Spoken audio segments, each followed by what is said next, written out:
not subject to taxation. Okay, thank you very much. Right now, the district taxes all income between $40,000 and $350,000 at the same rate. How do you feel about that, Mr. Biddle? 1 minute, I'm sorry, yes. Okay, 1 minute. Sure. So, this is obviously a change from, previously when we were taxing everyone above 40,000 the same rate. I think, we have a tax commission in place that ideally is going to come up with sound tax policy for us going forward on how we should be taxing different residents. I think one of the challenges that I think that this gives us is we're trying to grow a strong and stable middle class in the district, and it's hard to rationalize when you consider the income, sales, and property taxes that people are carrying in their budgets, that residents at the lower end of that income spectrum are being squeezed, and those are the people we desperately need if we're going to build a diverse and stable middle class in the city. And I think it's just really incumbent on us to find ways to release some of the tax burden off of many of our working residents who desperately need to get that burden off them so they can afford to live and stay in the district. We've done a lot to improve the city, but we need to make it so that people can afford to stay here while the city continues to grow. Mr. Orange? Well, first of all, we are a $10 billion organization, and with $10 billion, we should be able to take care of the residents of the District of Columbia.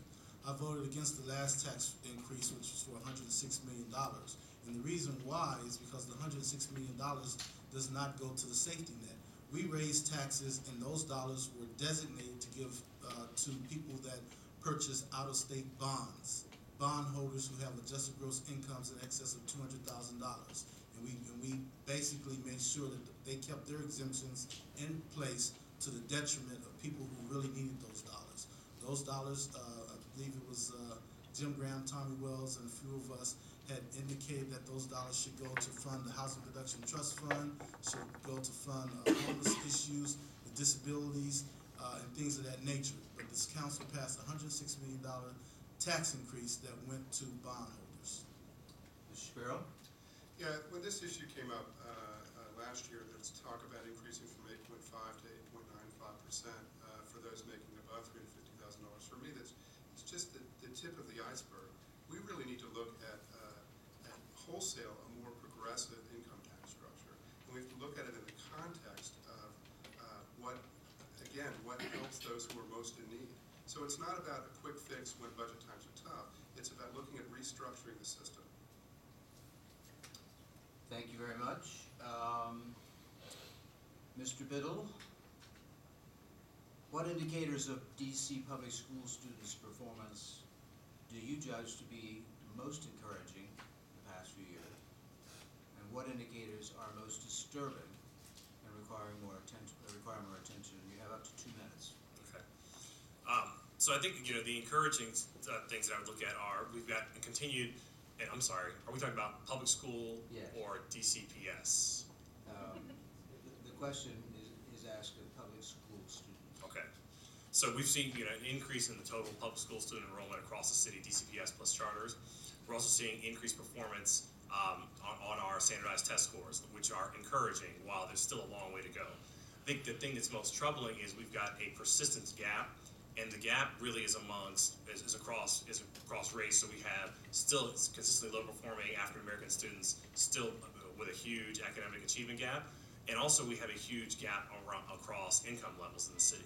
It's troubling because this is persistent. This is something we've had for decades, and quite frankly, when you dig into the details of test scores, what we're finding is fundamentally we've failed to teach children how to read, and so we're seeing a continued increase of march forward on our math scores across the city.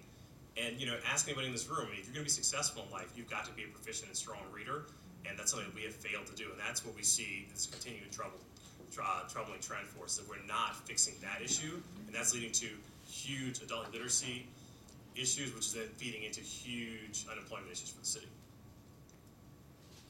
Mr. Orange. Yes, on February 16th, the council will hold a hearing on a bill that I introduced, and this bill would ensure that we train our 3- and 4-year-olds for kindergarten, and then from kindergarten to 3rd grade, that those students upon entering the 4th grade will be able to read independently, and that they can add, subtract, multiply, and divide. The United States Department of Education indicates if a child can't do that, that child will make contact with the criminal justice system. The problem here is in the District of Columbia. I've been trying to get this bill passed for a very long time, but this council and this government doesn't want to do it because you will provide provide a right to a parent to say that my child, you have not taught my child how to read independently upon the end of the 4th grade. You have not taught my child to be able to add, subtract, multiply, and divide. But if you can't add, subtract, multiply, and divide, when that curriculum changes in the 4th grade, I can't introduce you to decimals, to fractions, to algebra. You can't go forward. You know, when the curriculum changes in the 4th grade, you're starting to have to read for comprehension, and you have to give it back. Well, if the child hasn't learned to read, then the child can't learn to read for comprehension. And that's the problem that we have in the District of Columbia. Right now, the District of Columbia boasts, and I agree, that we have 10,000 young people in early childhood education. It's a program that was just enacted several years ago. So we have people's 3- and 4-year-olds under our care, but we have to ascertain, is this system, does it have a curriculum in place that trains that child to be prepared for kindergarten, and then a curriculum in place from kindergarten to 3rd grade that ensures that that child can read for comprehension, can add, subtract, multiply, and divide, and then we can move on through the system. And as that cycle leaves, it's a 4-year cycle. As that 4-year cycle leaves, then the next cycle comes in, and we can address the problems. Right now, we have a 40% illiteracy rate for our adults in the District of Columbia. We can wipe that off if we make a commitment to education, a real commitment. So I invite you all to come out on February 16th and testify on that particular bill. Mr. Shapiro? I agree that we're seeing some improvement, and we just need to see a lot more improvement. We have, I like what Chancellor Henderson said when she talked about focusing on the hard, non-sexy reform of turning schools around, turning high-poverty schools around. That's what we need to be focusing on. You know, we're seeing some improvement with the scores, but it's going to take a lot more intention around this. We need to continue to focus on improving teacher quality. We need to continue to focus on improving principal quality, and most importantly, we have to focus on the turnaround schools approach. It has to be comprehensive. It has to be focused on systemic approaches to reducing poverty. It is about the back end. It is about the high unemployment rates and the high literacy rates, and it starts within the school system. It starts within DCPS. It starts within the charter schools as well. The initiatives like the Turnaround Schools Initiative, the initiatives like the DC Promise Neighborhood Initiative, for me, these are the solutions to the problems around school reform. This kind of focused effort that looks at systemic approaches to reducing poverty and bringing the resources right into the school, that's the future for our school system. Okay, thank you very much. This is also a 1-minute question, and I'll ask Mr. Shapiro to take the lead on this. Can you name one vote of the DC Council in the past year where you disagree with the outcome? It can be a vote where you would have voted against something that did pass, or a vote where you would have voted for something that did not pass. Please explain your reasons. In the past year, I can go either way. Yeah, vote yeah.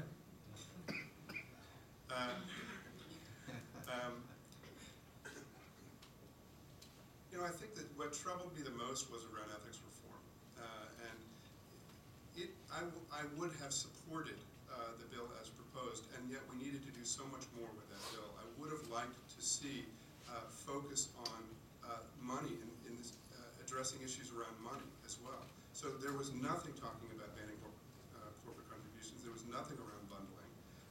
This is at the root of the problem, and that would have been something that I would have pushed hard for. Mr. Orange?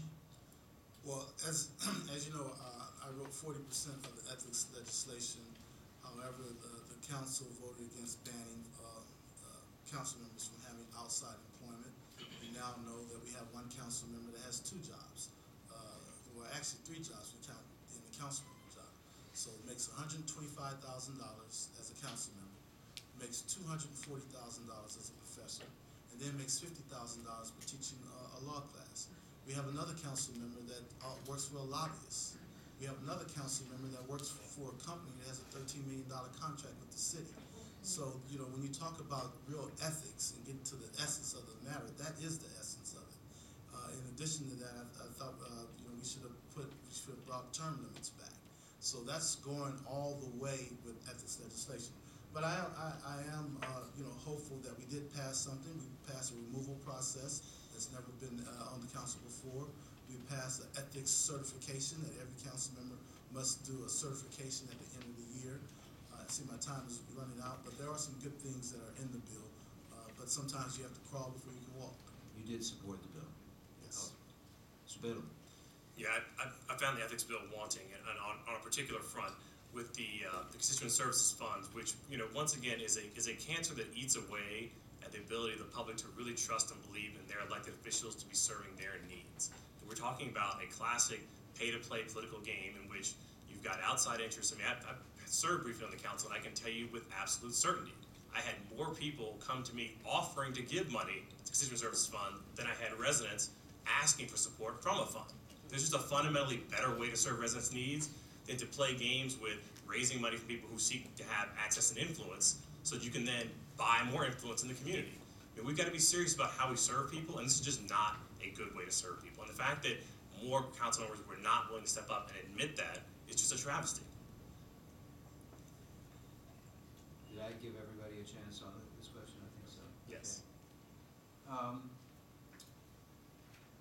So we have a little extra time because one of